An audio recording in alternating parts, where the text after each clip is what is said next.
तो आज सेसन जड़े नुआ गेस्ट अच्छा आम पाखे जहाँ भी आम स्टार्ट करते गुरु भाई यूट्यूब चैनल इंटरव्यू सीरीज आउ जड़े नुआ गेस्ट आसिक जोड़ी आम सहित सागरिका मैम अच्छा आम सहित तो मैम आपको मुझे वेलकम करी मो यूट्यूब चैनल को तो प्रथम आपन को रिक्वेस्ट करी आपणकर माने नेम आपणकर एजुकेशनल बायो विषय कहवाई कि नमस्कार समस्त दर्शक वर्ग को नमस्कार मो Sagarika Sahu Hindi teacher Badgaon government high school Badgaon Hindi teacher भाव में कार्यरत सुंदरगढ़ डिस्ट्रिक्ट मोर एजुकेशनल बैकग्राउंड प्रथम रू कहि दीजिबे तो हाँ प्रथम आप स्कूलिंग हो तापर आपन जो जे लेटेस्ट एजुकेशनल पूरा कहि जानतो ओके तो मोर स्कूलिंग 1 to 8 कटक रे बादलबाड़ी निकोलनी हाई स्कूल रे तापरे हमे मोर होम डिस्ट्रिक्ट होची पुरी सेठी हमें काकटपुर रे मोर 9 10 11 12 सेठ थिला मोर स्ट्रीम होची आर्ट्स तापरे ग्रेजुएशन भाई मो आर्ट्स रे ही पॉलिटिकल साइंस ऑनर्स रे बीजेपी ऑटोनोमस कॉलेज भुवनेश्वर रे पढिली तापरे मोर 2014 रो 16 थिला PG post graduation political science रे ही 2017 रो 2019 मोर हिंदी बीएड पीजी पर मो बीएड कली हिंदी बीएड सेटा मोर मैसूर रे थिला कर्नाटक तापरे जे कि मो ओएसटी क्लियर करिथिली कोरोना पीरियड टाइम ता सिंती किछ नॉर्मली मो जॉब करिथिली तापरे स्टार्ट हे गला हमर हमर आरएसटी का सीबीटी रे मो देखिली ऑलरेडी जे तो मो क्लियर करिक रखि देथिली ओएसटी सीटीटी मो ओएसटी सॉरी ओटीटी देनी ओएसटी क्लियर करथिली आ सीटीटी तबे जेबे हमर पोस्टिंग पे बाहरला तो सेते बेले मो खाली एग्जाम टा देली एंड क्लियर कली आ मोर डॉक्यूमेंट वेरिफिकेशन टा मध्य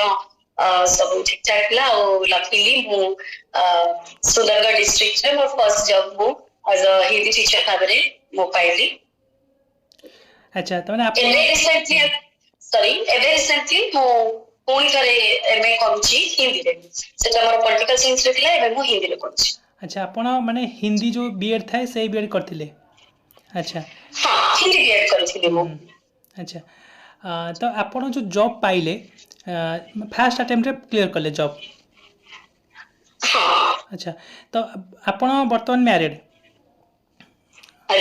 आपण जॉब टा जो पाइले माने गवर्नमेंट जॉब पाइले तो माने मैरिड पूर्वरु पाइले ना मैरिड परे पाइले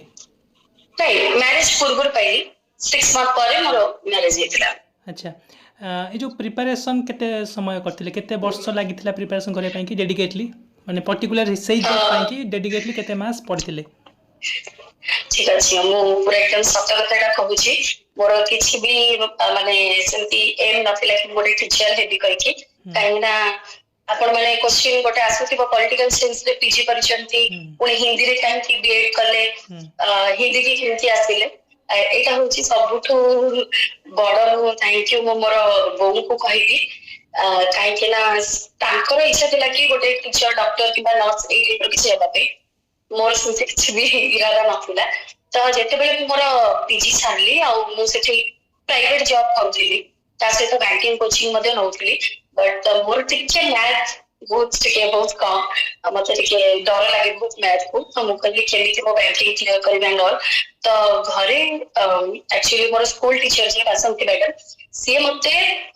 जेते बेले मु ग्रेजुएशन करूथिले मते जस्ट खाली गोटे कहिथिले जे तू कविता और रत्नडा करि दे हिंदी रे तो मोर एते इंटरेस्ट नथिला तो मुते ध्यान देइ नथिले किंतु से मो बोऊ को आसे कि कहिथिले तो बोऊ मते बाध्य करी कि कविता रत्नटा क्लियर कर दीजिए सेटा मु पढ़ी कि निजे करछि निजे मु पास करली तो सेटा को मु कोन आगु को करबी कोन नै काहे कि ना सेंती केही नथिले गाइड करबा पई कोन करबा पई सो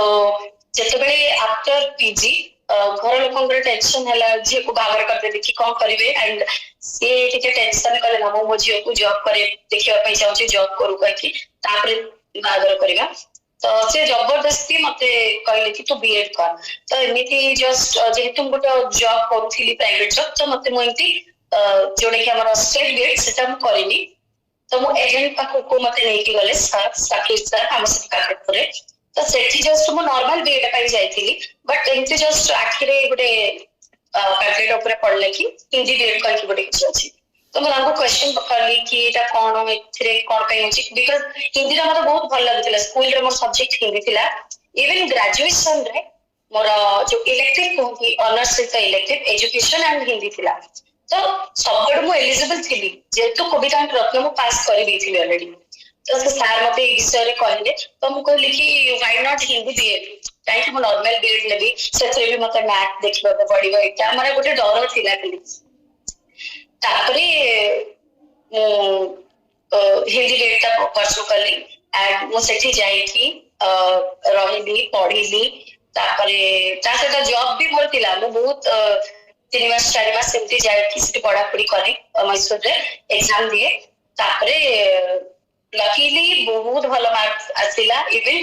मोर गोटे टार्गेट थिला मु जहां भी एग्जाम देबी जेमते गोटे गोटे थरने मते पास करबी काहे आउ एमती एज नाही जे मु बस्ती की कॉम्पिटिटिव भरिया ऑलरेडी मोर एज एते गलानी मु 27 रे मु जॉब पाइछि तो मु सेति की बहुत जॉब 9 to 5 जॉब करूथिली इवन आसे की रात रे मो काम सरी की रात 11 ରୁ 3टा पर्यंत मो पाठ पढे से ओएसटी पाई सीटीटी पाई हो किंबा सीबीटी पाई हो सीबीटी पाई एक्चुअली सीबीटी रो कहानी ता अलगा सीबीटी ता मो सब बेले मोर मो चैनल रे मध्ये गोटे वीडियो शेयर करिथिली जे मु सीबीटी पाई 15 दिन मात्र पढी छी जोटा कि आपण कह गले मु टिके लेटर उठे 9टा बेले जेतु मु राति जाक पाठ पढे 9टा मु बसिबा स्टार्ट करे केवल किछि सब नित्य कर्म सारी के 9टा बेलु स्टार्ट करे मु पाठ पढा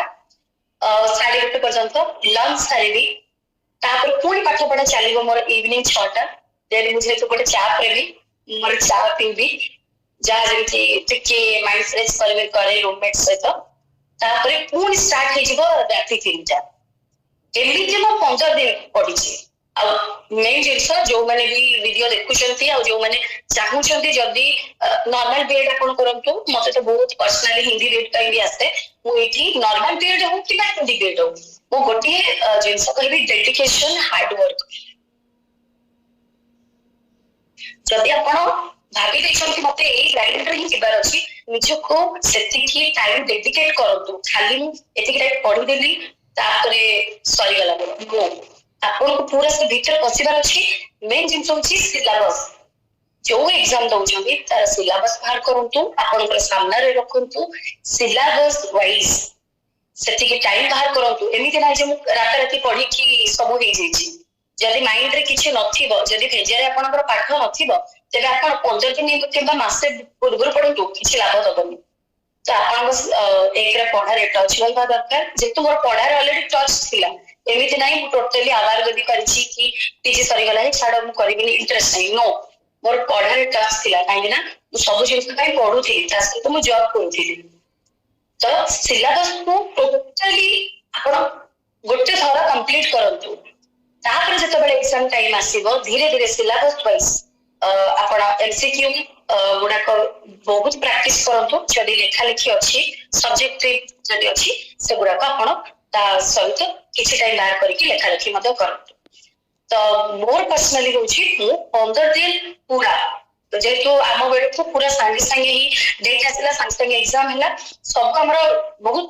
मासे भीतर ही हमर सब होई जैतिला तो हमर बहुत कम टाइम थिला से टाइम रे मु जो जॉब करूथिली सेटा मध्य गवर्नमेंट अंडर रे थिला प्रॉपर गवर्नमेंट थिला मु 15 दिन पूरा छुट्टी नहीं गली आ 15 दिन भीतर करथिली आ फर्स्ट टाइम इन हिस्ट्री मु जब एग्जाम हॉल रो बाहर के आसीबी मो भीतर से कॉन्फिडेंस थिला मु पाइछि मु जानि नै कॉन्फिडेंस को आसिला बट आगरो भी कॉम्पिटिटिव एग्जाम देछि बट तासे हां हेछि मो क्या हो देखा जे but first time I don't know what me but भगवान को दयारु मु सत्य की मेहनत करथिली आ एग्जाम रो बाहर की मो फर्स्ट टाइम घर लोक मु फोन करी कहि कि मोर हेछि किंतु मन रे टिके कुछ थिला जेबे रिजल्ट आसिला बहुत ठाकुर रही भगवान कम मार्क जेମିତି ମୋତେ ପାସ୍ କରେଇଦେବ ବଟ୍ ବହୁତ ଭଲ ମାର୍କରେ ଆଉ ବହୁତ ଭଲ ରାଙ୍କରେ ମୁଁ ପାସ୍ କରିଗଲି। ଆଚ୍ଛା ତ ବର୍ତ୍ତମାନ ମାନେ ଏବେ ଲାଇଫ୍ କେମିତି ମାନେ ଆଫ୍ଟର ଜବ୍ ଯେଉଁ କହନ୍ତି ଜବ୍ କରିଗଲା ପରେ ସ୍ପେଶିଆଲି ମୁଁ ମାନେ କହିବି ଯେଉଁମାନେ ମାନେ ପର୍ସନାଲି ମୋର ଅଡ଼ିଏନ୍ସ ହେଉଛନ୍ତି ମାନେ 24ରୁ ମାନେ 18ରୁ 24 ଆଉ 25ରୁ 35 ଏଇ ବର୍ଷର ମାନେ ମୋର ଅଡ଼ିଏନ୍ସ ତ ପ୍ରାୟତଃ ମୋର ସେ 24 23 ମାନେ 22 23ରୁ 35 ଯାଏଁ ମୋର ଅଡ଼ିଏନ୍ସ ଅଛନ୍ତି ତ ସେମାନେ ଯେଉଁ ପ୍ରିପାରେସନ୍ କରୁଛନ୍ତି ତାଙ୍କ ପାଇଁକି ଟିପ୍ସ କ'ଣ ରହିବ ମାନେ ଆପଣଙ୍କୁ ମୁଁ ଦେଖିଛି ଯେତିକି ଆପଣ ବହୁତ ମାନେ ପାଠ ସହିତ ଅଦର ଆକ୍ଟିଭିଟିରେ ବି ଆପଣ ଟିକେ ଫୋକସ୍ କରନ୍ତି ମୁଁ ଆପଣଙ୍କ ପ୍ରୋଫାଇଲ୍ ଦେଖିଛି ତ ସେଥିପାଇଁ କି ମୁଁ ମାନେ ଯେଉଁ ଗେଷ୍ଟକୁ ଇନଭାଇଟ୍ କରେ ତାଙ୍କ ବିଷୟରେ ଟିକେ ଆଗ ସର୍ଚ୍ଚ କରେ ତେଣୁ ମୁଁ ଦେଖିଛି ଆପଣଙ୍କର ଟିକେ ଆପଣଙ୍କ ଡ୍ୟାନ୍ସ ହଉ ଆପଣ ଟିକେ ସେଇ ଲାଇନ୍ରେ ବି ଆପଣଙ୍କର ଇଣ୍ଟରେଷ୍ଟ ତ ଆପଣ ପାଠ ସହିତ ସବୁ ଜିନିଷକୁ ରଖିଛନ୍ତି ଆପଣଙ୍କ ଟଚ୍ରେ ତ ଏଇ ବିଷୟରେ କ'ଣ କହିବେ ପିଲାମାନଙ୍କୁ କ'ଣ କହିବେ ଯୋଉମାନେ ପ୍ରିପେୟାର କରୁଛନ୍ତି ପ୍ରିପେୟାର କରୁଛନ୍ତି ସେମାନେ ସେମାନେ ତ ଏକଦମ ପୁରା ଏବେ ବହୁତ ଯୋଉମାନଙ୍କର ଯଦି ଟିକେ ଏଜ୍ ହେଇଗଲାଣି ଯେମିତି ଆପଣ ଏଜ୍ ୱାଇଜ କହୁଥିଲେ ଟିକେ ଏଜ୍ ମାନେ ସେମାନେ ବହୁତ ଟେନସନ ହେଇଥିବେ ତାଙ୍କର ଅଦର ଆକ୍ଟିଭିଟିଜ କରିବାକୁ ତାଙ୍କୁ ଏତେ ଟାଇମ ମିଳୁନଥିବ ବା ଯାହା ଭିତରେ ସେଇଟା ଲୁକାୟିତ ଅଛି ମୁଁ ବି କହୁଛି ସେଇ ଟାଇମରେ ବି ମୁଁ ଏତେ ଟେନସନରେ ଥିଲି ମୁଁ ସେଇ ଟାଇମରେ ପଢାଟାକୁ ମେନ୍ ଫୋକସ ଦେଇଥିଲି ମତେ ଏମିତି ଲାଗିଥିଲା ଯଦି ମୁଁ ଏବେ ପଢାଟାକୁ ବେଶୀ ଫୋକସ ଦଉଛି କାରଣ ମୋ ପାଖରେ ଗୋଟେ ଟାଇମ ଲିମିଟ ପିରିୟଡ ଥିଲା ନା ଏତିକି ଭିତରେ ମତେ ପଢିବାର ଅଛି ଆଉ ବିକଜ ମତେ ଏକ୍ସାମ ଡେଟ୍ ଟା ଜଣା ଥିଲା ସେଇ ଭିତରେ ମୁଁ ଟିକେ କିଛି ଆକ୍ଟିଭିଟିଜ କରୁନଥିଲି ତା ପୂର୍ବରୁ ଥିଲା ଯଦି ଟିକେ ମାଇଣ୍ଡ ଟା ସେଇ ଭିତରେ ଟିକେ ଏପଟ ସେପଟ ହୁଏ ଜଷ୍ଟ ଆପଣ ମୋ ପ୍ରୋଫାଇଲ ଦେଖିଛନ୍ତି ଜଷ୍ଟ ଏମିତି ଲିସନିଂ ଭିଡିଓଜ ହଉ କିମ୍ବା କିଛି ହଉ ଏବେ ମୁଁ ଟିକେ ବହୁତ ଏକ୍ସପ୍ଲୋର କରୁଛି ଆଫ୍ଟର ଜବ୍ ମୁଁ ସେଟା ବହୁତ ଏକ୍ସପ୍ଲୋର କରୁଛି ବଟ୍ ବିଫୋର ଜବ୍ ସେଟା ଏତେ ନଥିଲା ମୋର ଇଚ୍ଛା ଥିଲା ମୁଁ ଯେମିତି ନାଚ ଗୀତ କରେ ସେଟା ନର୍ମାଲି ଥାଏ ବଟ୍ ଯୋଉମାନେ ପଢାରେ ଅଛନ୍ତି ଆଣ୍ଡ ତାଙ୍କ ଭିତରେ ମଧ୍ୟ କିଛି ଏକ୍ସଟ୍ରା କରିକୁଲାର ଆକ୍ଟିଭିଟିଜ ଅଛି ଯୋଉମାନେ ତାଙ୍କର କିଛି କରିବା ପାଇଁ ଚାହୁଁଛନ୍ତି ନିଶ୍ଚିତ ଏବେ ତାଙ୍କର ସେ କରନ୍ତୁ ପାଠପଢା ସହିତ ସେଟା ଚାଲୁ ଏମିତି ନାହିଁ ଯେ ସେ ସବୁ ଷ୍ଟପ୍ କରିଦେଇକି ଆମେ ବସିଯିବୁ ସେମିତି ହେଲେ ମଣିଷ ପାଗଳ ହେଇଯିବ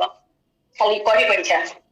ତ କିଛି ଟାଇମ ସେ ତାଙ୍କର ନିଜର କାମରେ ଦିଅନ୍ତୁ ବଟ୍ ମେନ୍ ଫୋକସ ତାଙ୍କର ପଢାରେ ଥାଉ ତାଙ୍କର ଏକ୍ସାମ ଡେଟ୍ କେବେ ଅଛି କ'ଣ ଅଛି ତା ପାଇଁ ପୁରା ଜୋରଦାର ପଢନ୍ତୁ ମୋର ମେନ୍ ଏକ୍ସପ୍ଲୋର ମୁଁ କଲି ଆଫ୍ଟର ଜବ୍ କାରଣ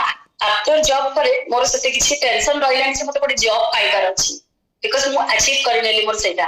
ତାପରେ ଧୀରେ ଧୀରେ ଯେହେତୁ ମୁଁ ଗୋଟେ ଟିଚର ସ୍କୁଲରେ ମୋର ଯୋଉ ଆକ୍ଟିଭିଟିଜ ଯୋଉଗୁଡା କରେ ସେଇଟା ମୁଁ ଛୁଆମାନଙ୍କ ପାଖରେ କଲି ଛୁଆମାନେ ଖୁସି ହେଲେ ଛୁଆମାନେ ମଧ୍ୟ ଛୁଆଙ୍କୁ ଶିଖେଇବା ଛୁଆଙ୍କ ଠାରୁ ଶିଖିବା ଯେହେତୁ ମୁଁ ହେଲି ପୁରୀର ମୁଁ ଜବ୍ କରୁଛି ସୁନ୍ଦରଗଡରେ ପୁରା ଲାଙ୍ଗୁଏଜ ମଧ୍ୟ ଡିଫରେଣ୍ଟ ତ ଏଠି ମୁଁ ନୂଆ ନୂଆ ଲାଙ୍ଗୁଏଜ ଶିଖିଲି ତା ସହିତ ତାଙ୍କ ମାନଙ୍କର ଡ୍ୟାନ୍ସ ର ବା ତାଙ୍କର ଯାହା ବି ଆକ୍ଟିଭିଟିଜ ରହିଛି ସବୁ ଡିଫରେଣ୍ଟ ଷ୍ଟାଇଲ ର ଶିଖିଲି ମୁଁ ମୋର ଷ୍ଟାଇଲ ଶିଖେଇଲି ତ ସେଇଟା ମୁଁ ଆଫ୍ଟର ଜବ୍ ପରେ ବେଶୀ ଏକ୍ସପ୍ଲୋର କଲି କହିବା ବେଳେ ତ ଯୋଉମାନେ ଏଇ ଯାହାର ଏଇ ସବୁ ମୋ ଟାଇପର ଟିକେ କିଛି ଅଛନ୍ତି ନିଶ୍ଚିତ ଜମା ବ୍ୟସ୍ତ ହୁଅନ୍ତୁନି ଆରାମସେ ପାଠ ପଢନ୍ତୁ ଆଉ ଧୀରେ ଧୀରେ ଆପଣ ଏକ୍ସପ୍ଲୋର କରିବା ଷ୍ଟାର୍ଟ କରିଦେବେ ଯେତେବେଳେ ନିଜେ ଖୁସି ହେବେ ନା ସେତେବେଳେ ଏକ୍ସପ୍ଲୋର ଆପେ ଆପେ ହିଁ ହେଇଯିବ ଆଚ୍ଛା ତ ଠିକ୍ ଅଛି ଆପଣ ପ୍ରାୟ ସବୁ ଇନଫର୍ମେସନ୍ ଦେଇ ସାରିଲେଣି ପିଲାମାନଙ୍କୁ ତ ସେସନ୍ ବି ଅଲରେଡ଼ି 15 ମିନିଟ୍ର ହୋଇଗଲାଣି ସେସନ୍ ତେଣୁ ଆମେ ସେସନ୍କୁ ଏଠି ଏଣ୍ଡ କରିବା ଲାଷ୍ଟଲି ମୁଁ ଆପଣଙ୍କୁ ବହୁତ ଧନ୍ୟବାଦ ଦେବି ଆପଣ ନିଜର ବ୍ୟସ୍ତବହୁଳ ଜୀବନରୁ କି ସମୟ ଆମକୁ ଦେଲେ ଏବଂ ମୋ ଅଡ଼ିଏନ୍ସକୁ ବହୁତ କଥା କହିଲେ ଆପଣଙ୍କୁ ବହୁତ ବହୁତ ଧନ୍ୟବାଦ ଥ୍ୟାଙ୍କ ୟୁ ଆପଣଙ୍କୁ ମଧ୍ୟ ବହୁତ ବହୁତ ଧନ୍ୟବାଦ ସାର୍ ମୋତେ ଇନଭାଇଟ୍ କରିଥିବାରୁ ନମସ୍କାର ନମସ୍କାର